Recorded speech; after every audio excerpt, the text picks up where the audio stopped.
Hello and welcome back. This is ProTailDev back with a brand new video, and this is a little bit different. This is a new series. What I'm going to be doing is going back to Corrupt in Spring.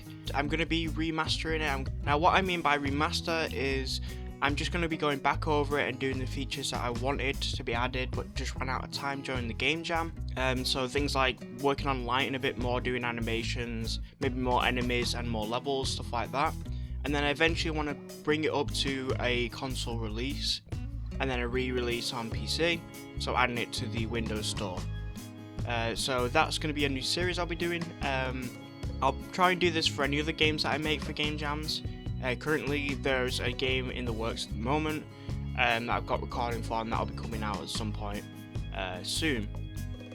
Also, my week break is finished now, so I'll be getting back more into doing more stuff, and channel will be getting weekly videos. So this one's releasing probably on Wednesday, and then I'll probably release on Saturday. I'll also finish my university projects. I'll show them off as I said in the past. Anyway, let's get straight into it. Okay, so getting back into the project, I wanted to look at the spawn points again and see if I can kind of do something to them. I wanted them to actually be there still. I didn't want them to be invisible. It wasn't a mistake, but I wanted them to be something that the player can track.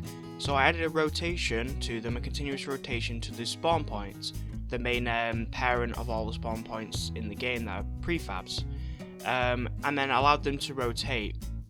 I also animated the island. However, there was an issue with it that I didn't notice at the time until a little bit later. It's a very it's the same issue I make quite often when I'm doing animations. But as you can see, what I'm doing here is just showing off the animation for floating. It does work for this, but because I'm animating the island itself, its parent, which has a custom position, a main position, unfortunately it'll just keep changing the others, and I added them up to the other ones, but they all work on the same position of 0, 0, 0 for the X, Y, and Z. When you come to other levels though, it won't work, and I do fix that later. So what I'm doing here is adding the animation to all the other islands, and then I move on to doing animations. So the first animation I do is the grass patch small.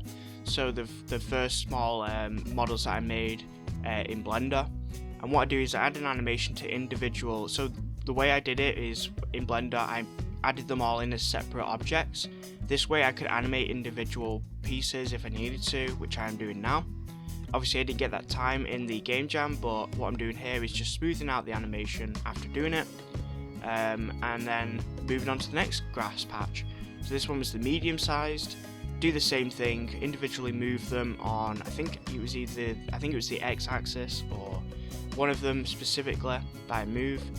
It looks a little bit weird, but I do smooth it out, and I might change it a little bit more later, but yeah, I do smooth it all out and make it a little bit better, and it does work.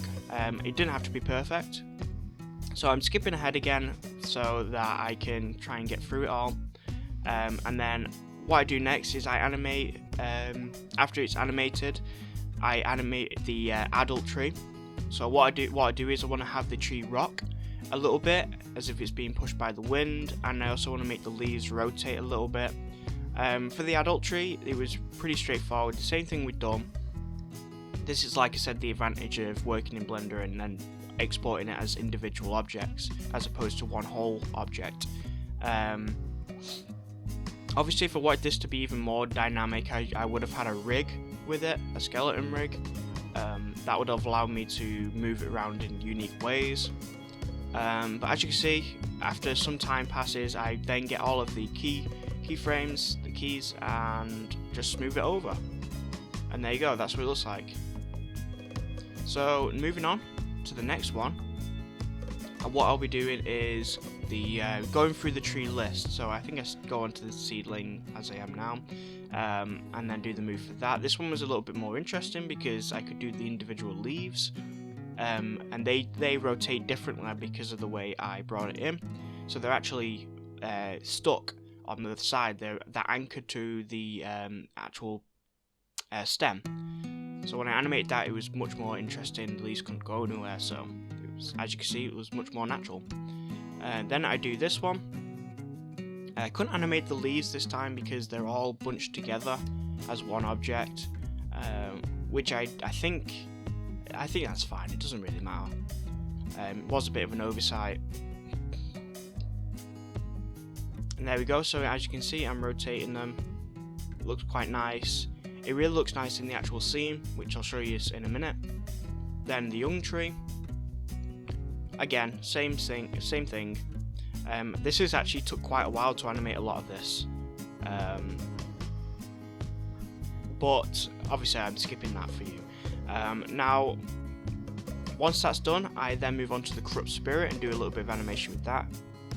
Again, there's individual parts, so I could just literally animate different aspects. I just wanted it to look a little bit different. So what I did is have it as a floating animation first. So I animate that, and then I'd add a bit of rotation to things like the horns that come out. And then I want to look at the light as well. So I was going to animate the light, have it flicker. Eventually I scrapped it though because it just doesn't look great. It looks a little bit weird, and so I scrapped that.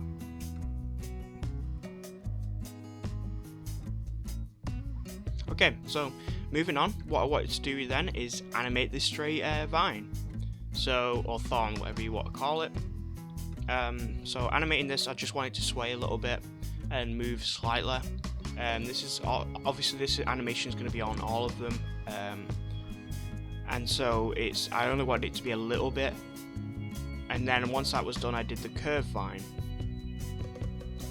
So this one again, small animation, a little bit of movement,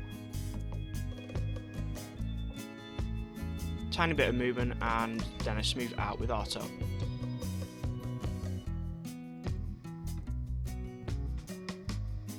And again, I remembered that I forgot to smooth this out with auto, so there we go, smoothed it out. Have a little bit of movement, and then I add the material onto the curve vine, which I forgot. So there we go. Just a quick look, a quick test, and then as you can see, I've realised a bit of an issue while I was looking at all these animations, and that is that this is 2C level, and as you can see, all the trees are floating over there. That's because the islands have moved, and I'm just noticing this issue now.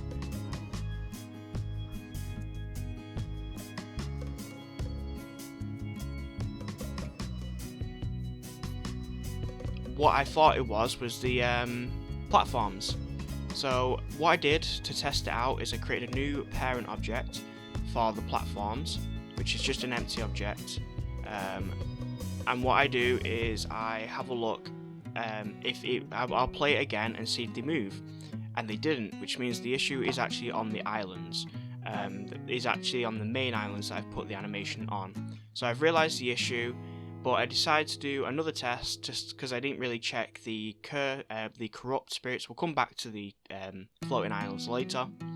I decided to do a quick look at all the different animations, and then jump on these vines to see how it is. A bit tougher than you think now that there's animation. And then I realised another issue with the curved vines. And this issue is actually something that is a bit of a pain. I tried to fix it in numerous ways. From making the animation less movement extensive, making the animation move a lot less, making it things a little bit different, and eventually I had to put that on hold to take a break and work on something else. So I worked on the spawn points, encirclement, so I wanted them to have a unique colour and a trail. This trail would help you find the boundaries of where they're spawning, specifically at the point. I think it would just look cool as well. So this is what the trails look like at the moment, just going around in roughly the same area.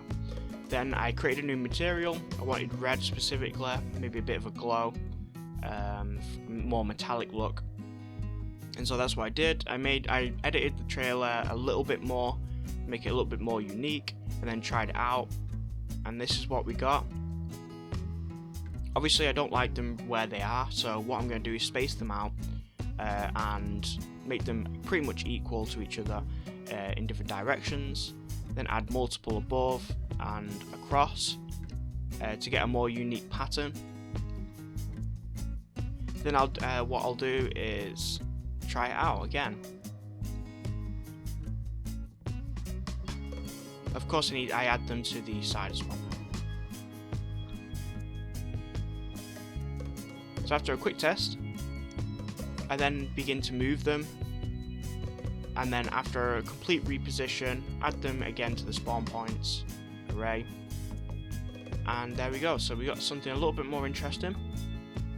I like it, but it feels a little bit like they're still not positioned quite right. So then I still play around with the positioning of them all, this time individually, and looking around in a bit of calculations as well.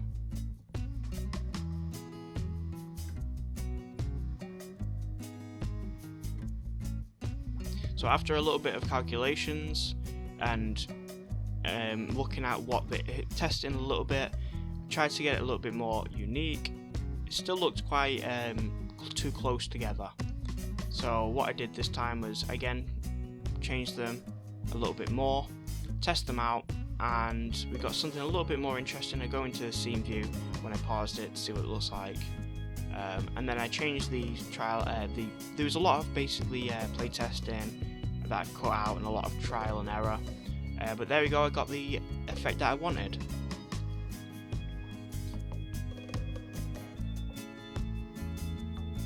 So next what I wanted to do was make a barrier.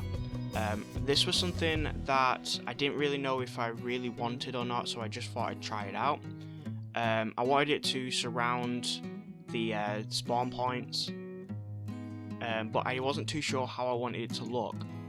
So I just tried some of these custom materials to see if it would look any good, or if it would just make the scene look a little bit too cluttered and horrible, maybe too isolated. I kind of wanted the scene to look open, so as I'm trying this out, I just thought I'd have a look at it. Obviously I've added the continuous rotation onto it, and then I was wondering if I should try and isolate the player inside while these waves are active. I might still do that, but I figured I'd try and add a little bit of barriers to keep the player in. Although in the end I just scrapped it. I didn't like it all that much and got rid of it. I also added the new spawn points with some trials to all the different levels and made sure that the positions are set correctly. This actually didn't take too long. Obviously it was just literally copying and pasting the spawn points in and then deleting the current spawn points that were already in the other levels, and then just pasting the new one in and making sure the positions were set correctly. So very easy.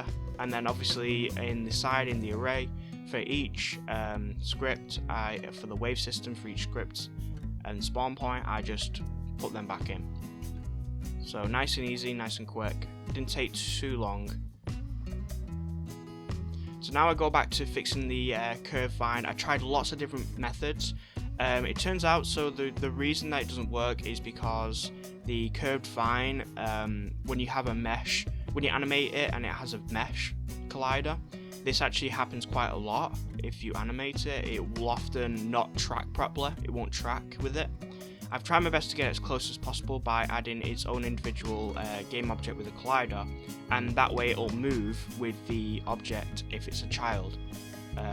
If you have the collider on the actual object with the animation, it just does not track. So some of the colliders on the vines were missing, and some of the ground tags were missing on the vines. I must have accidentally removed them. So what I do is I go back, I go on some of these vines, re-put the colliders on, and get rid of the ground and add the ground tags back on. That way I can run on all of them. I also make sure that there's the animation as well, because some of them didn't have the animation. I've had this issue before with prefabs. Occasionally an object will just not have it will just not add a one of the components on, even if you put it in the prefab, but it's okay, it's not a big issue. It happens very, very rarely, and it's usually obviously it's happened multiple times here because I've copied and pasted the same scene to create multiple scenes, as you saw in the game jam. So the problem has occurred quite a few times, but that's only because of the duplication of the scene. So what I do here is I go back to the animation and I want to basically fix it. I want to fix the island animation and make a new flow. What I'm doing here is I first tried to put the animation on the platforms individually, which I still hadn't got what the issue was. For some reason, it was really simple. So at this point I've realised what the issue was, and it's that I'm animating the section island, which already has a specific position.